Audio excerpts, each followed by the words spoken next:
Kami akan memulai dengan memberikan kesempatan kepada Menteri Negara Koperasi dan Usaha Kecil dan Menengah, Bapak Syarif Hasan, untuk bertanya kepada tim dari Universitas Indonesia. Silakan, Pak. Ya.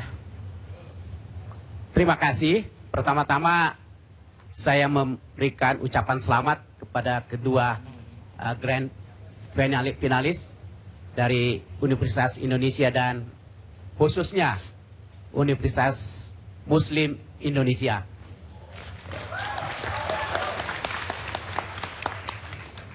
Hari ini para mahasiswa khususnya dari Makassar mematahkan mitos dan memberikan anti-hipotesa bahwa Universitas Muslim Indonesia adalah mahasiswa yang produktif dan akademis. Saya ingin bertanya kepada tim Universitas Indonesia. Anda tentunya tahu bahwa sejak pemerintahan SBY, Indonesia terdaftar sebagai salah satu negara G20. Dan tingkat pertumbuhan ekonominya adalah kedua setelah Cina. Nah, saya ingin tanggapan dan pandangan saudara terhadap pengaruh terhadap konsep yang saudara ajukan, dan juga bagaimana pandangan saudara bahwa sebenarnya kredit pembiayaan untuk sektor-sektor tertentu itu sudah banyak mendapatkan fasilitas dari pemerintah. Baik. Saya persilakan. Baik, terima kasih Pak Menteri. Silakan. Terima kasih atas pertanyaannya Bapak Syarif Hasan.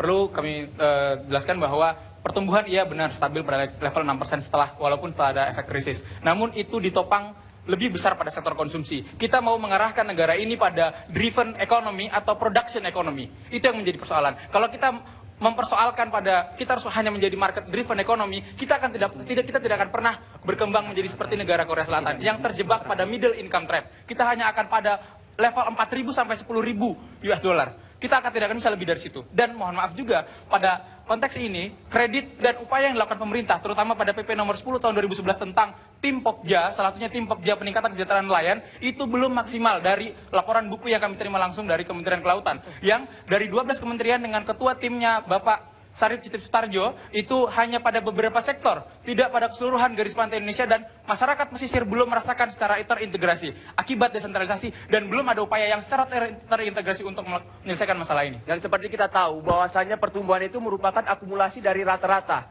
dan itu bukan menjadi suatu bentuk indikator bahwasanya kesejahteraan itu telah tersampaikan. Dan terkait dari pemberian kredit terhadap kesejahteraan, kita tahu bahwasanya BNI punya kampung, kita ngambil angkat kampung nelayan yang ada di Muara Angke. Apakah semua kesejahteraan itu dapat tercover? Tidak. Padahal kita tahu pertumbuhan ekonomi di Muara Angke itu cukup tinggi. Baik. Namun tidak merata pada posisinya. Baik, saya akan mengundang Bapak Syarif Wijaya dari Kementerian Kelautan, Sekjen dari Kementerian Kelautan dan Perikanan, untuk mencoba bertanya juga. Silakan Pak. Ini sama ini, ya. Silakan Pak, silakan Pak.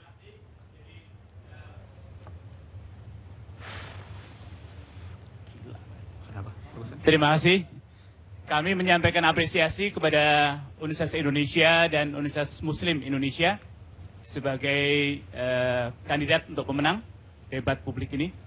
Dari sektor kita sebetulnya saya menyampaikan juga apresiasi bahwa kelautan sudah diangkat menjadi satu tema untuk pembangunan ekonomi ke depan. Luar biasa, selamat untuk Universitas Indonesia. Yang kedua adalah pertumbuhan sektor GDP dari sektor kelautan perikanan ini sekitar konstan di posisi 6,45 sampai sekitar 7%. Artinya bahwa ekonomi ini sudah tumbuh dengan sangat baik, melebihi dari pertumbuhan ekonomi nasional. Memang kalau dari sisi penanaman modal dalam negeri, memang relatif masih kecil karena sektor perikanan dan kelautan itu ditopang oleh UKM, jadi usaha kecil menengah yang relatif belum tercatat secara formal.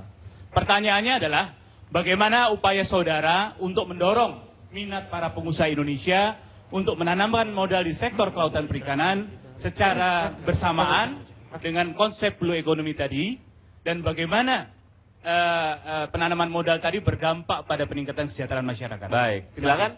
Ya, terima kasih Bapak. Yang pertama, kami harus menyampaikan bahwa ada dua frame untuk menjawab pertanyaan Bapak. Yang pertama sudut pandang pemerintah dan sudut pandang pengusaha. Kalau dilihat dari sudut pandang investor. Kita melihat pemerintah tujuannya adalah bagaimana memaksimalkan output dari sektor maritim. Dengan mengundang pelibatan swasta, misalnya pengusaha bagaimana mau menanamkan modal.